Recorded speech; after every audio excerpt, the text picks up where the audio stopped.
PR পদ্ধতির নির্বাচন জনগণের কাছে গ্রহণযোগ্য নয় বলে মন্তব্য করেছেন বিএনপির স্থায়ী কমিটির সদস্য নজরুল ইসলাম খান। আর দলটির সিনিয়র যুগ্ম মহাসচিব রুহুল কবির রিজভী অভিযোগ করেন, গণতন্ত্র উদ্ধারের জন্য আরও বিপদ সংকুল পথ অতিক্রম করতে হবে। দুপুরে নয়াপল্টনে বিএনপির কেন্দ্রীয় কার্যালয়ে এক সংবাদ সম্মেলনে এসব কথা বলেন তারা। বিস্তারিত মণ্ডল এনামের রিপোর্টে। বিএনপির ৪৭তম প্রতিষ্ঠাবার্ষিকী উপলক্ষে নয়াপল্টনে বিএনপির কেন্দ্রীয় কার্যালয়ে যৌথ সভা শেষে সংবাদ সম্মেলন করেন উদযাপন কমিটির আহ্বায়ক নজরুল ইসলাম খান ও সদস্য সচিব রুহুল কবির রিজভী। এ সময় বিএনপির সিনিয়র যুগ্ম মহাসচিব রুহুল কবির রিজভী অভিযোগ করেন, গণতন্ত্র এখনো উদ্ধার হয়নি, সামনে বিপদসংকুল পথ অতিক্রম করতে হবে। আমাদের এখনো কাজ শেষ হয়ে যায়নি, গণতন্ত্র এখনো পুনরুদ্ধার হয়নি।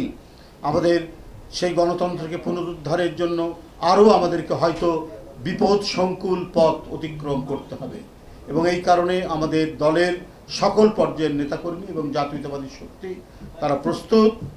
আমাদের অবাধ সুষ্ঠু নির্বাচন এখনো নিশ্চিত হয়নি। নানা ধরনের আমরা চক্রান্তের কথা শুনি, নানা ধরনের মাস্টার প্ল্যানের কথা শুনি। বিএনপির স্থায়ী কমিটির সদস্য নজরুল ইসলাম খান জনগণের মতামত ছাড়াই পিআর পদ্ধতি চাপিয়ে দেওয়ার চেষ্টা চলছে বলেও অভিযোগ করেন। যারা প্রতিনিধি হবে তাদের নির্ধারণ করবেন দল, জনগণ না, এবং তারা কেউ কোনো নির্দিষ্ট এলাকার এমপি হবেন না, তারা হবেন দেশের এমপি। কাজেই ধারণার উপর তো জনমতের সৃষ্টি করার কোনো সুযোগ নাই, অথচ জনগণের উপর আমরা চাপিয়ে দিতে চাচ্ছি একটা নতুন পদ্ধতি যে সম্পর্কে তাদের কোনো ধারণা দেওয়া হচ্ছে না।